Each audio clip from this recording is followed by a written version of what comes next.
시편 119편 계속해서 보고 있습니다.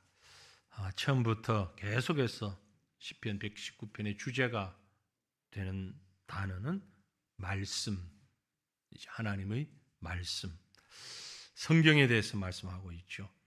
그 말씀이 이론적인 주장이나 그런 생각이 아니라 실질적인 말씀, 삶 속에서 나타나는 말씀, 이 말씀을 지금 우리에게 주고 있습니다. 무슨 얘기냐면은 하나님의 말씀이 이렇다고 합니다. 하나님의 말씀이 이런 게 있습니다. 라고 객관적으로 이 말씀을 증명하고 드러내는 게 아니라 나에게 말씀은 이렇습니다. 주관적으로 이 시인이 자신의 경험이나 생각이나 신앙을 담아서 내게 말씀은 이겁니다 하고 얘기하고 있다. 자신의 생각을 말하고 있다. 그렇게 볼 수 있습니다. 시편 119편은 히브리어의 자음, 알파벳 순서대로 시작되고 있다라고 말씀드렸는데, 자, 이 49절은 몇 번째 연이죠? 7번째 연입니다. 7번째. 그래서 7번째 자음이 자인이라는 글자입니다. 우리 기역, 니은, 디귿처럼 이름이 자인인데 이렇게 위가 약간 꼬부러져서 밑으로 쭉 쳐져 있는 지팡이 같이 생긴 그런 글자입니다. 이 자인으로 시작하는 7번째 연에서 금방 우리가 읽었던 말씀의 내용을 보면 그 배경이 이렇게 있는 것을 볼 수 있어요. 이 시가 나오게 된 분리된 시 아닙니다. 119편 하나의 시인데 이 부분에서 7번째 연에서 얘기하는 이 시의 배경, 그 배경이 뭔고 하니까 시인이 아주 어려움에 있다. 고난 가운데 있다. 특별히 일반적인 고난이라기보다 내가 가진 신앙, 믿음이 조롱당하는 예수쟁이 우리에게 예수 믿는다는 게 뭐 이렇게 손가락질하고 조롱당하는 것과 같은, 하나님의 백성으로서 조롱당하는 것 같은 이런 배경입니다. 그 조롱하는 자가 이교도일 수도 있고 같은 민족일 수도 있고, 아무튼 하나님을 믿는다는 것 때문에 손가락질하고 조롱하는 이 상황 가운데서 그럼에도 불구하고 나는 하나님의 말씀을 기억합니다. 그럼에도 불구하고 나는 하나님의 말씀을 기억하고 이 말씀에서 힘을 얻습니다. 이 말씀에 참된 소망이 있습니다. 그러니 하나님, 나도 기억해 주십시오. 내가 하나님을 기억하는데 하나님 나를 기억해 주십시오. 나는 하나님의 말씀으로 힘을 얻습니다. 하나님 나에게 힘을 주십시오. 하나님 나를 지켜 주십시오. 그런 간구가 들어있는 시편이다. 그런 시의 내용이다 라는 것을 배경으로 볼 수 있습니다. 그래서 학자들이 말을 모으기를, 생각을 모으기를, 아마도 이 시는 지금 이스라엘 민족이 민족적으로 아주 어려운 가운데 빠졌을 때, 불신자들, 과거 구약의 성도로 보면 이방인들이죠. 이방인들에게 하나님의 백성이라는 것 때문에 아주 손가락질 받고 조롱당하는 때, 그런 때에 이 시를 지었지 않았을까라고 추정을 하는 거죠. 그런 상황이 언제 있었다고 보여지는 거 아니 특별히 이때다라고 말하기는 어렵죠. 그러나 성경에 기록되어 있는 여러 역사 속에서 이스라엘 백성임에도 불구하고, 하나님의 백성임에도 불구하고 이방 백성의 조롱거리가 되었던 적이 많이 있습니다. 그 중에 대표적인 한 경우가 블레셋 사람들에게 붙잡혀간 삼손. 여러분 삼손 아시잖아요. 삼손 그러면 힘 있는 사람으로만 기억이 되는데, 이 삼손이 힘을 가지고 하나님 말씀대로 순종하지 못하고 살다가 블레셋에 잡혀가서 아주 비참한 말로를 가지잖아요. 그 삼손의 모습, 이것은 단순한 한 개인이 수치를 당하고 부끄러움을 당하는 게 아니고 이스라엘 백성, 이스라엘이라는 나라가 수치를 당하는 상황이에요.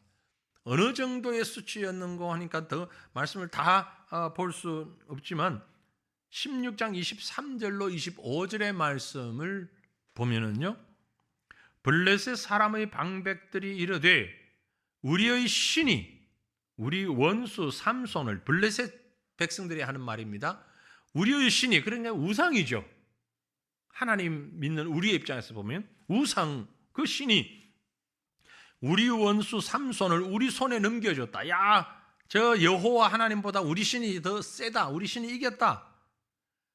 그래 다 모여 그들의 신 다곤에게 큰 제사를 드리고, 하나님이 이긴 신이다, 제사를 드리고 즐거워하고, 백성들도 삼손을 보았으므로 이르되 우리의 땅을 망쳐놓고 우리의 많은 사람을 죽인 원수를 우리의 신이 우리 손에 넘겨줬다.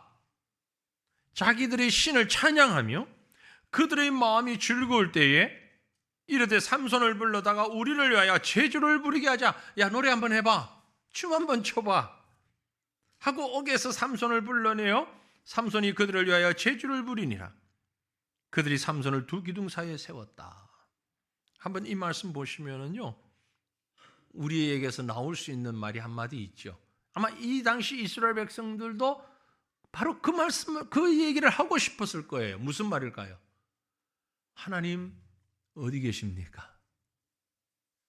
그러지 않겠어요? 하나님 어디 계십니까? 시편 119편의 시인이 처한 상황이 어떤 상황인지를 정확히는 알 수 없지만 유사한 이런 조롱당하는 상황이었다고 추정해 볼 수 있습니다. 생각해 볼 수 있습니다. 여러분은 혹시 그런 경험은 없으신가요? 신앙생활 하면서 불신자들 앞에 정말 억울한 누명을 쓰거나 고통을 당하거나 정말 모욕감을 느끼는 그런 상황, 그때 마음에서부터 하나님은 어디 계십니까? 이런 하소연 해보신 적 없으십니까?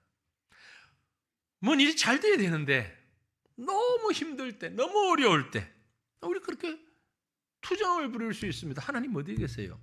하나님 뭐 하세요? 하나님 지금 뭐 하고 계세요? 그날을 준비했으면 좋겠습니다. 우리 삶의 고난이 다 있다는 거 다 알고 있잖아요. 삶의 고난이 있다는 건 다 알지만 그 고난을 준비하는 사람 많지 않은 것 같아요. 우리 고난을 좀 준비하십시다. 어떻게? 이 시인처럼 말이에요. 이 시인이 바로 그 마음을 우리에게 주고 있습니다. 그래서 여러분, 고난당할 때의 말씀으로 돌아가는데 이 시편을 한번 묵상하면 좋을 것 같아요. 이 시인의 마음으로 돌아가 보면 가장 먼저 우리가 볼 수 있는 것은 고난 중에도 말씀 붙잡고 기도하는 사람이었다라는 것을 볼 수 있습니다. 말씀 붙잡고 기도하는 사람. 49절이죠. 주의 종에게 하신 말씀을 기억하소서. 주께서 내게 소망을 가지게 하셨나이다. 시편 119편 전체가 다 기도이긴 하지만 특별히 49절에 기억하소서라고 기도합니다. 하나님, 제게 하신 말씀을 기억하소서. 무슨 얘기입니까? 그 말씀대로 이루어 주소서라는 얘기죠. 하나님이 설마 기억이 없어가지고 기억력이 부족해서 기억 못하실까 봐 그게 말이 아니죠. 하나님 보고 기억하소서라는 얘기는 하나님, 제가 그 말씀을 제가 기억합니다. 제가 하나님 말씀을 기억합니다. 그 말씀을 하나님 이루어 주시옵소서. 여기에 말씀이라고 번역되어 있는데 원어에는 다바르입니다. 다바르. 다른 말로 번역하면 약속이라고 번역할 수 있어요. 종에게 하신 약속을 기억하소서. 그렇게 번역할 수도 있어요. 하나님 제게 하신 약속. 이 말씀이 다 우리에게 주신 약속이잖아요. 그죠? 말씀이라고 했을 때는 하나님 앞에 우리가 무릎을 꿇는 그런 자세이겠고, 약속이라고 했을 때는 그 말씀을 붙잡고 소망을 가지는 거예요. 싫어도 하는 거예요. 우리 애들 보면 그렇잖아요. 애들 보면 엄마가 이거 해줄게, 약속, 그래 이제 이것 해. 그럼 열심히 하잖아요. 하면서 엄마하고 약속을 지키라. 엄마 약속 지켜. 내가 했으니까.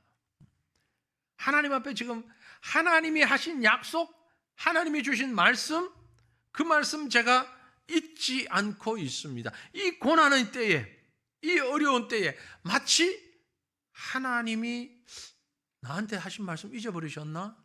하나님이 하신 약속 잊어버리셨나? 왜 나한테 이런 어려움이 있지?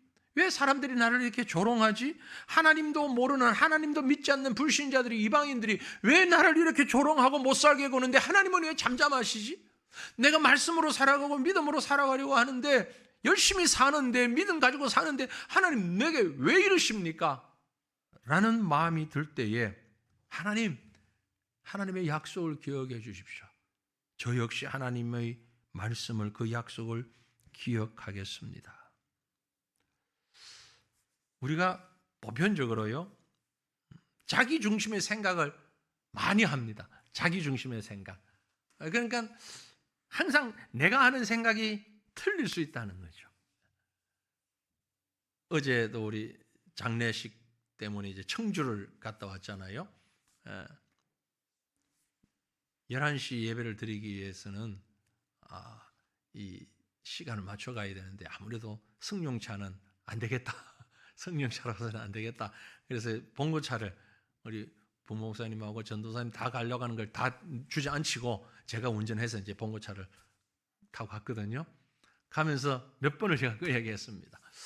승용차 가지고 고속도로 갈 때는 차가 워낙 막히니까 저 버스 전용선을 왜 만들어 놔가지고 저 차도 별로 다니지 않는데 이쪽만 막히게 왜 저래 만들었을까 늘 불평했거든요.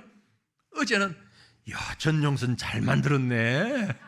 옆에 다 서 있고 나만 싹 전혀 예상한 시간 상관없이 1시간 한 35분 만에 딱 갈 때 올 때 탁탁 되니까 야, 잘 만들었네. 이 입에서 똑같은 입에서 그저께 금요일 날은 승용차 몰고 갈 때는 전용선을 왜 만들어 가지고 토요일 날 봉고 몰고 갈 때는 전용선 잘 만들었네. 이게 우리의 판단력이에요. 그죠? 뭐 그렇게 심각한 판단이 아니니까 웃고 넘어가지만 심각한 문제가 생겼을 때 우리의 판단이 늘 그렇다는 거죠. 내 입장을 부인할 수가 없어요. 내 입장, 내가 어떤 위치에 처해 있느냐. 우리가 고난당할 때에 하나님 왜 나한테 그리고 자꾸 자기만 보는 거예요. 자기만 보는 거예요. 그리고 우리의 기도는 무슨 기도입니까? 하나님 내 힘들어요. 내가 힘들어요. 내가 무슨 잘못을 그렇게 했습니까? 무슨 죄가 있길래 하나님 나한테 이렇게 하십니까? 우리 이 기도를 조금만 한 단계 높여봅시다. 하나님 말씀을 기억해 주십시오. 약속을 기억해 주십시오. 내가 힘듭니다. 어렵습니다. 고난당합니다. 그런데 약속을 기억해 주십시오. 무슨 뜻입니까? 그건 하나님의 뜻이 이루어지기를 원합니다. 우리가 아침 시간에 주기도문을 같이 말씀하시면서 지난주에 말씀드렸잖아요. 하나님의 나라와 하나님의 뜻이 이루어지기를 원합니다. 하나님의 뜻 그대로 이루어지기를 원합니다. 이게 말씀을 기억해 달라는 겁니다. 하나님을 향해서 말씀을 기억해 주기를 소망하며 나도 그 말씀 기억하고 그 약속 붙잡고 살아가겠다라는 고백이죠. 결국 하나님의 주권을 생각하고 그 주권을 인정하는 우리의 마음을 얘기하는 겁니다. 그럴 때에 그렇게 하나님 말씀 기억할 때 그 말씀이 고난을 이기도록 우리를 위로합니다. 고난 중에 꼭 필요한 것은 위로지요. 승리하는 것입니다. 낙심하고 슬퍼하고 힘을 잃어갈 때에 하나님의 백성에게 가장 위로가 되는 게 뭐냐? 하나님의 말씀이에요. 하나님의 약속이에요. 그 약속이 그 말씀이 우리를 이기게 합니다. 50절에 이 말씀은 나의 고난 중에 위로라 그랬잖아요. 하나님이 주신 약속, 하나님이 주신 말씀 그것은 내가 고난당할 때 나에게 진짜 위로라. 주의 말씀이 나를 살리셨기 때문입니다. 인생이 정말 어려움 가운데 고난의 수렁에 빠졌을 때 눈물의 골짜기를 걸어갈 때에 말씀이 얼마나 큰 위로가 되는지 아마 경험해 보신 분들 잘 아실 거예요. 그래서 그런 분들 더 말씀을 묵상하고 가까이 하고 말씀 붙잡고 살아갈 겁니다. 생각보다 많은 분들이 신앙생활을 하면서 말씀은 말씀이고 나는 나고 이렇게 동떨어져 있는, 완전히 분리되어 있는 이런 삶을 사는 분들이 참 많아요. 우리 가운데 그런 분들이 없기를 바랍니다. 주일만 예배를 드리고 예배 드릴 때만 성경을, 요즘은 성경도 펼치지도 않아요. 앞에 스크린 뜨니까 스크린 이렇게 쳐다보고, 결국 일주일 내내 성경은 손도 한 번 안 대는, 편리한 건 좋은데 우리가 말씀을 좀 가까이, 이제 지금은 우리가 말씀 묵상하니까 다 성경 이렇게 보시겠지만 성경을 가까이 해놓고 있고 그 말씀을 내 삶에 그대로 적용시키는 이런 믿음을 좀 가졌으면 좋겠습니다. 그러면 그 말씀이 나에게 참 위로가 돼요. 우리가 어떤 사람들과의 대화 속에서도 뭐 그런 얘기를 종종 하잖아요. 누구가 언제 그 얘기를 했는데 정말 나에게 위로가 되었다. 친구가 그 말을 하는데, 설교를 하는데, 뭐 의사가 그 얘기를 하는데 참 위로가 되었다. 그렇게 해서 제3자를 통해서 듣는 그런 위로도 있지만, 우리가 직접 이 말씀을 보면서 하나님의 말씀을 읽으면서 이 말씀이 나에게 주는 위로, 시인은 지금 그걸 너무너무 감사하며 고백하고 있는 겁니다. 이 말씀이 나의 고난 중에 위로가 되었습니다. 사람들이 손가락질하고, 아까 삼손 얘기했는데 그런 비슷한 상황에 처해 있을 때 아무도 내 편이 없는 것 같은데, 욥과 같은 상황에서 누구도 나를 이해해 주지 못하는 것 같은데, 그 고난 가운데서 나를 살게 한 건 이 말씀입니다. 다른 사람 얘기가 아니고 이 말씀이 여러분 자신의 얘기가 되기를 원합니다. 여러분 자신이 다른 누구에게 갔을 때, 이 말씀이 나를 위로했습니다. 이 말씀이 나를 살려주셨습니다. 고난 가운데서 나를 살게 한 이는 바로 이 말씀입니다. 말씀이 나를 살리셨기 때문에 내가 지금 이곳에 있습니다. 이런 고백이 우리 모두의 고백이 되었으면 좋겠습니다. 좀 더 구체적으로 그 말씀이 어떤 것이냐, 51절에 이렇게 말합니다. 교만한 자들이 나를 심히 조롱하였어도 나는 주의 법을 떠나지 아니하였나이다. 주의 법, 그 원문에 토라라고 했는데요, 잘 아시죠? 토라가 뭡니까? 율법이잖아요. 모세 오경을 토라라고 그러거든요. 하나님의 율법이, 하나님의 계명이 나를 떠나지 아니하였습니다. 우리는 율법, 계명 그러면 무거운 짐으로만 자꾸 느껴집니다. 하지만 내가 고난 가운데 있을 때, 고통 가운데 있을 때, 사람들이 나를 조롱할 때에, 교만한 자들이 나를 심히 조롱할 때에 나를 위로하고 내 곁에 있는 것은 하나님의 말씀 토라였다. 하나님의 율법이었다. 그 자체가 때로는 힘들 수 있어요. 하지만 내가 조롱당할 때, 내가 고통당하고 있을 때 정말 나를 위로해 주는 것은 생명의 말씀이었다. 이 말씀이 지금 시인에게는 토라이지만 우리에게는 성경 전체라고 볼 수 있죠. 내가 주의 말씀을 떠나지 아니하고 주의 말씀을 붙잡고 살아갑니다.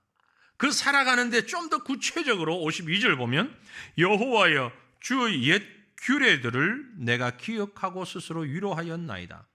옛 규례, 좀 더 구체적으로 들어갑니다. 규례라고 하는 것은 뭐 절기라든지 제사라든지 여러 이런 것들을 행하는 그 형식, 그 내용을 말하잖아요. 미시파트라는 것을 단어를 썼는데, 예전부터 전통적으로 가지고 있던, 우리 부모님 때부터 가지고 있던 이 말씀들, 이 규례들, 이것들을 기억하니 우리로 하여금 성경 전체죠. 전통적인 하나님의 말씀이 우리에게, 나에게 너무너무 큰 위로가 됩니다 라는 얘기죠. 여러분 아시지만 자꾸 잊어버리는데, 하나님의 말씀은요 유행이 없어요.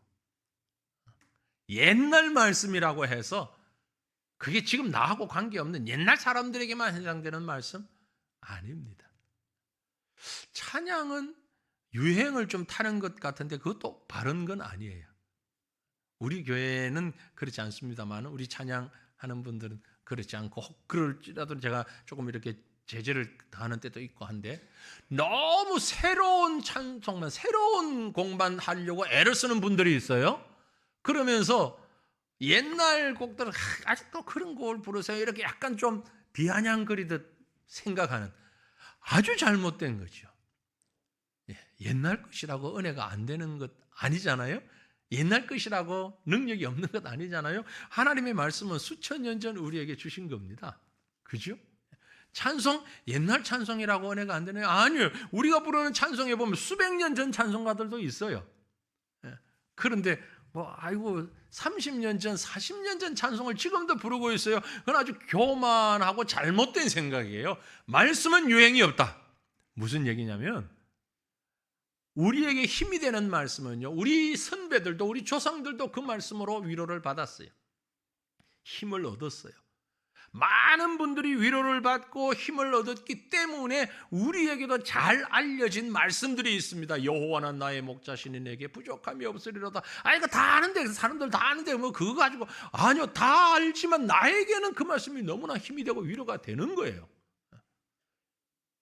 그래서 여러분 유명한 성경 구절 사람들이 다 아는 구절이라고 해서 나에게 힘이 안 되는 것이 아니라 오히려 더 힘이 됩니다. 더 큰 힘이 됩니다. 그래서 그 말씀들을 더 집중적으로 묵상하셔야 돼요. 저는 신학교 다니면서 설교학을 배우면서 그에서 들었습니다. 몇 번 얘기하지만 우리 박윤선 목사님이 유명한 구절이라고 해서 설교 본문 잡는 걸 피하지 마라. 피하지 마라. 그 부분도 설교해야 된다. 구체적으로 파고 요한복음 3장 16절 너무 유명한 말씀이지만 이걸 본문으로 설교하는 사람들이 별로 없다라는 성경 어디도 편식하지 마라. 이것도 저것도 다 귀한 말씀인데 잘 안다고 해서 그게 다 아는 게 아니고 사람마다 상황마다 다가오는 감동은 다를 수 있는데 오히려 그 유명한 구절의 말씀들이 우리 모두에게 또 큰 은혜를 끼치는 말씀이에요. 여호와여 주의 옛 규례들을 내가 기억하고 지나온 날들 우리의 전통 속에서 있었던 것들 그걸 외면하지 않겠습니다 라는 거예요. 예전 성도들에게 위로되었던 말씀 지금 나에게 위로가 됩니다. 단 그 말씀을 내가 기억하고 그 말씀을 나의 말씀으로 받을 때 말입니다. 로마서 15장 4절에 보면 무엇에든지 전에 기록된 바는 우리의 교훈을 위하여 기록된 것이니 우리로 하여금 인내로 또는 성경의 위로로 소망을 가지게 함이니라. 전에 기록된 바 말씀이에요. 오래전에 기록된 말씀. 창세기, 출애굽기, 모세 오경 지금 우리가 대략 따지고 봐도 지금부터 한 3,000년, 4,000년 전 기록된 말씀. 4,000년 된. 그럼에도 불구하고 그 말씀이 지나간 한 얘기가 아니라 옛날 옛적에 말이야 호랑이 담배 피던 시절에 그때 얘기가 아니라 그 얘기가 바로 나의 말씀으로 다가와야 된다라는 거죠. 우리가 이제 말씀 묵상하면서 출애굽기 다 지난주에 하셨잖아요. 홍해가 갈라지고 유월절에 역사가 일어나고 여리고성이 무너지고 그때 있었던 일, 그때 사람들에게 주어진 말씀이 아니라 오늘 나에게 주어진 말씀이에요. 우리가 성경을 읽을 때에 꼭 기억하셔야 됩니다. 이것이 옛날 있었던 얘기가 아니라 오늘 나에게 주신 말씀. 그 반대적인 측면도 우리가 조심해야 돼요. 어떤 분들은 이걸 너무 지나치게 해서 모든 게 무조건 내 얘기로만 받습니다. 무조건 내 얘기로 받고 그대로 하면 된다. 여러분 아파트를 사고 싶으면 하루에 한 바퀴씩 6일을 돌고 그 아파트를 7번 돌면 내 아파트 됩니까? 아니잖아요. 근데 말씀대로 했는데 왜 안 돼? 내가 말씀 순종하는데. 그건 해석을 잘못한 거예요. 그죠?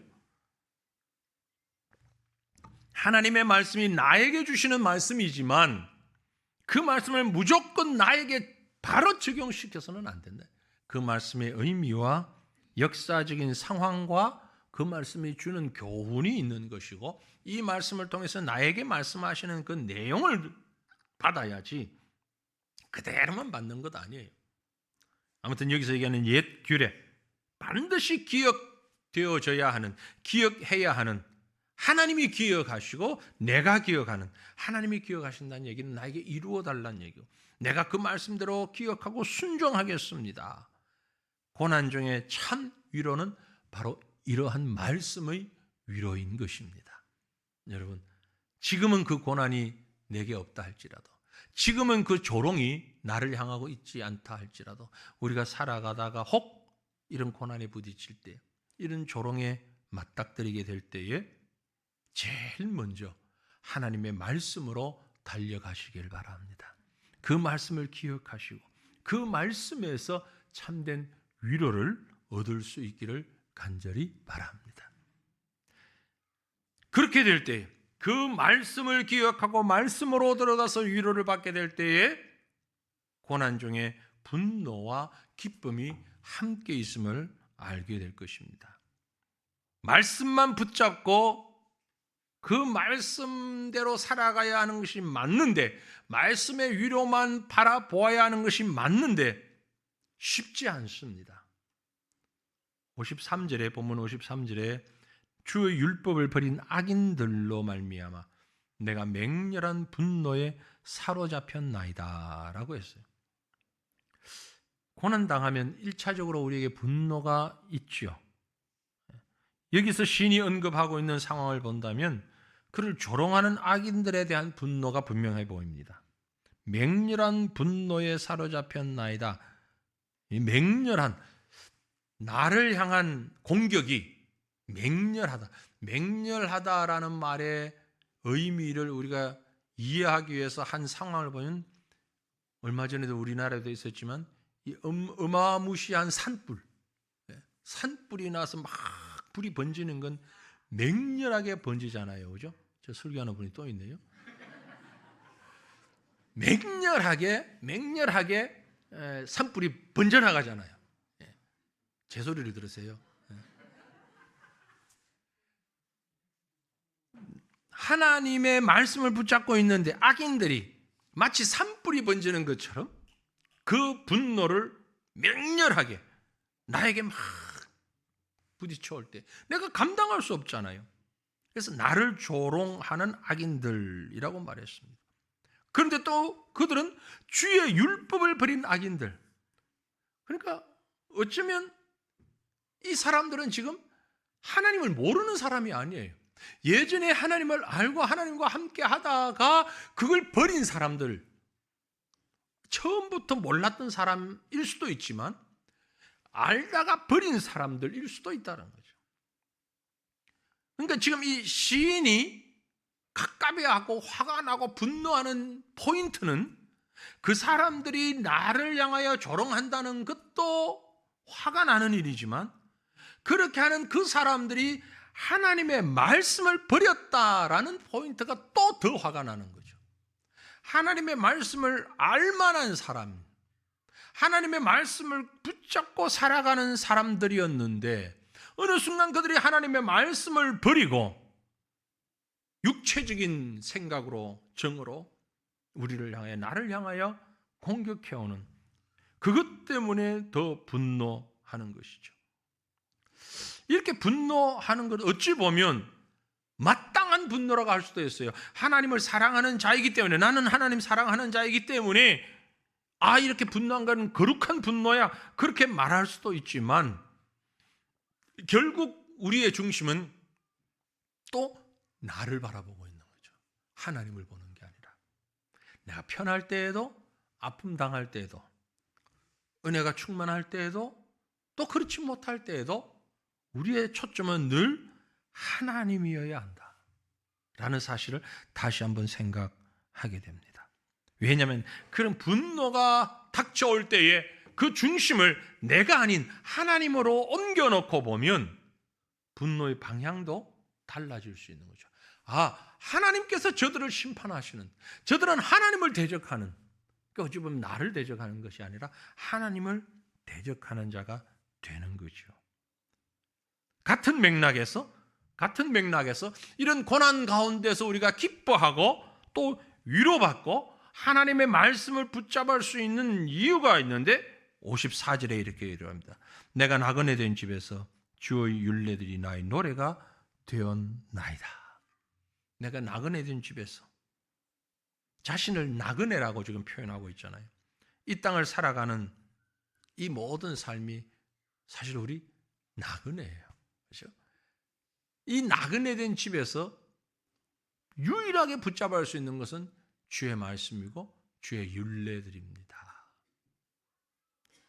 여러분,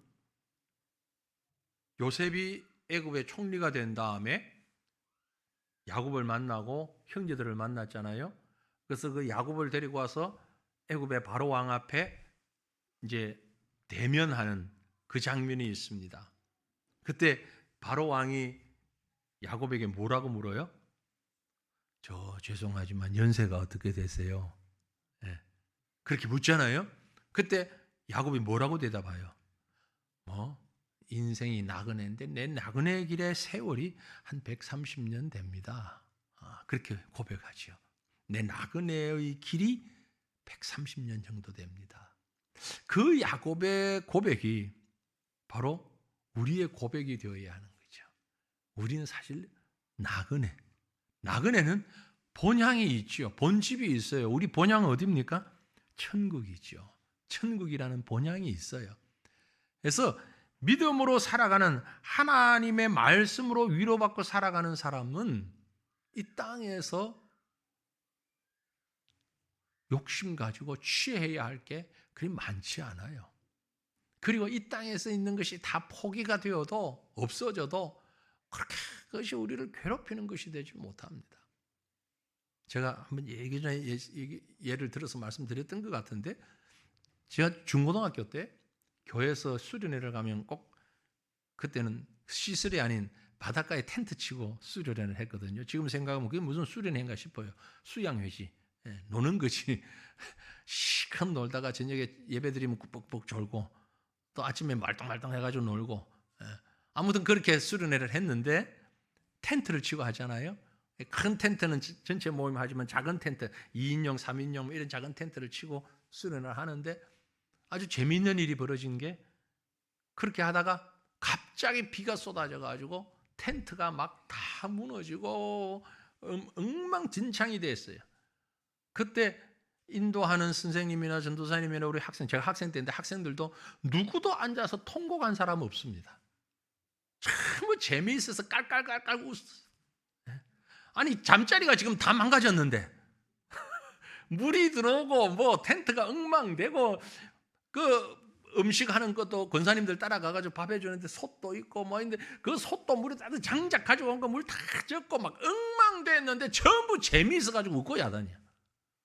왜 그랬을까요? 왜 재미있었을까요? 놀러 갔으니까, 캠핑 갔으니까, 뭐 수련회를 캠프를 갔으니까, 각자의 집이 다 있으니까, 그렇죠? 뭐 거기서 한 끼 못 먹어도, 잠을 제대로 못 자도, 그 정해진 시간 지나면 이제 다시 차 타고 집에 갈 거니까, 거기서 시간이 추억이에요. 잠자리가 무너지고 밥솥에 물이 가득하고 뭐 밥할 게 없고 막 그래도 깔깔거리고 웃으면서 재밌다, 야 재밌다, 좋은 경험이다. 선배도 그죠? 야 이분이 아주 기억이 오래오래 남겠네. 지금도 기억하잖아요. 수십 년이 지났는데 오래 기억나겠네. 누구도 통곡한 사람 없어요. 이 땅에서 우리가 가진 것 잃어버렸다고, 이 땅에 가진 것 내 것이 아니라고 통곡하고 슬퍼하지만은 마세요. 왜? 우린 나그네니까. 우린 영원한 천국에 있잖아요. 이 땅의 것에 욕심을 가지고 그걸 붙잡고 사는 사람은 나그네의 삶이 아니에요. 말은 나그네인데 주인 행세를 하려고 하는 거죠. 우리 삶에서 전심으로 하나님의 말씀을 붙잡고 살아가는 사람은 하나님의 말씀으로 위로를 받고 하나님의 말씀으로 소망을 가진 사람은 나그네임을 고백하는 사람입니다. 그래서 하나님을 향해 하나님만 계신다면 뭐 사람들이 조롱을 해도 내가 고난이 있어도 좋습니다. 기뻐하고 감사하고 찬양이 넘치는 거죠. 시편 40편 1절로 3절 말씀 우리 같이 한번 읽어봅니다. 같이 읽죠. 내가 여호와를 기다리고 기다렸더니 귀를 기울이사 나의 부르짖음을 들으셨도다. 나를 기가 막힐 웅덩이와 수렁에서 끌어올리시고 내 발을 반석 위에 두사 내 걸음을 견고하게 하셨도다. 새 노래 곧 우리 하나님께 올릴 찬송을 내 입에 두셨으니 많은 사람이 보고 두려워하여 여호와를 의지하리로다. 아멘. 나그네의 노래입니다. 내가 여호와만을 기다리고 바라보니까 여호와 하나님이 내 간구를 들으셨어. 기가 막힐 웅덩이, 앞이 꽉 막히는 그런 상황, 수렁에서 우리를 끌어올리시고 우리의 발을 반석 위에 세우셨습니다. 그리고 우리를 견고하게 만드셨습니다. 그러니 우리는 새 노래로 하나님을 찬송할 수밖에 없는 거죠. 이런 우리 모습을 보고 세상 사람들은 두려워 떨 것입니다. 저 뭐하는 사람이야? 좀 뭐하는 사람들인데 왜 저렇게까지 되지? 두려워하죠. 울어야 할 때 울지 않고, 두려워할 때 두려워하지 않고, 염려해야 할 때 염려하지 않고 오히려 즐거워하는 우리를 보고 두려워하는 거예요. 이게 진정한 신앙의 모습이고 이게 복음을 증거하는 자의 증인의 모습인 것입니다. 세상 사람과는 다르게 사는 나그네의 노래인 것이죠. 이 세상을 살면서 우리는 이렇게 하나님의 나라를 바라보며 나아가는 삶, 살 수 있도록 우리를 힘주는 것은 하나님의 말씀, 여호와의 말씀, 그 말씀에 소망을 둔 자가 이런 믿음을 가지고 살 수 있는 것입니다. 그래서 오늘 이 7번째 연의 결론 부분이 55절, 56절로 이어지는데요. 여호와여, 내가 밤에 주의 이름을 기록하고 주의 법을 지켰나이다. 내 소유는 이것이니 곧 주의 법도들을 지킨 것이니이다. 내가 밤에, 이 물리적 밤뿐만이 아니라 우리의 삶에 있어서 밤이라고 생각될 때, 캄캄할 때, 도저히 앞이 보이지 않을 때, 이거 어떻게 해야 할지를 모르겠다, 꼼짝달싹도 할 수 없을 때, 어떤 소망도 없을 때, 어떤 희망도 남아있지 않을 때, 지금이 혹시 여러분에게 밤이라고 생각하십니까? 아니면 이런 밤이 또 올 수도 있죠. 그런 밤에 내가 주의 이름을 기억하고 주의 법을 지킬 때에, 말씀의 위로를 받고 말씀의 은혜를 받고 말씀이 나에게 힘이 될 때에 내 소유는 이 땅에 있는 것들이 아닙니다. 금은 보화가 내 소유가 아니라 주의 법도를 지킨, 주의 말씀을 지킨, 주의 약속을 붙잡은 이것이 내게 최고의 재산입니다. 여러분 재산이 얼마나 되세요? 여러분 재산 얼마나 되세요? 전 재산 없어요. 세상의 재산은 없어요. 그러나 여러분 누구보다도 부자입니다. 하나님이 나의 아버지이시기 때문에. 여러분도 마찬가지잖아요. 여러분도 집이 많아서, 땅이 많아서 부자입니까? 아니에요. 그거 없어도 하나님과 함께 동행하면 하나님이 나의 힘이시니 부자죠. 부자. 전요 지금까지 살면서 평생 재산세라고 하는 걸 내본 적이 없어요. 재산세라는 이름으로 단돈 1원도 내본 적이 없어요. 왜? 내 이름으로 재산이 하나도 없으니까. 감사해요. 부자예요. 이보다 더 큰 부자가 어디 있어요? 하나님의 말씀이 나의 재산인데 하나님 말씀보다 더 큰 재산 어디 있습니까? 그래서 여러분 재산세 내는 거 죄스럽게 생각하지 마세요. 잘 내셔야 돼요. 잘 내셔야 돼요. 세상에서 사는 동안에. 그러나 그 어떤 재산보다 귀한 건 하나님의 말씀이에요. 이 말씀을 밤에도 기억하십시오. 낮에도 기억하십시오. 그 말씀이 우리를 이기게 만듭니다. 마지막으로 골로새서 3장 16절 17절 말씀 우리 함께 읽고 말씀 마칩니다. 같이 읽습니다. 그리스도의 말씀이 너희 속에 풍성히 거하여 모든 지혜로 피차 가르치며 권면하고 시와 찬송과 신령한 노래를 부르며 감사하는 마음으로 하나님을 찬양하고 또 무엇을 하든지 말에나 일에나 다 주 예수의 이름으로 하고 그를 힘입어 하나님 아버지께 감사하라. 아멘. 이 말씀이 바로 시편 119편의 시인의 고백이고 우리의 고백이 되어서 어떤 상황에서든지 말씀이 나의 전부가 되는, 나의 소망이 되고 위로가 되고 기쁨이 되고 축복이 되는 그런 삶을 살아가는 저와 여러분 되시기를 우리 주님의 이름으로 축원합니다. 같이 기도합니다.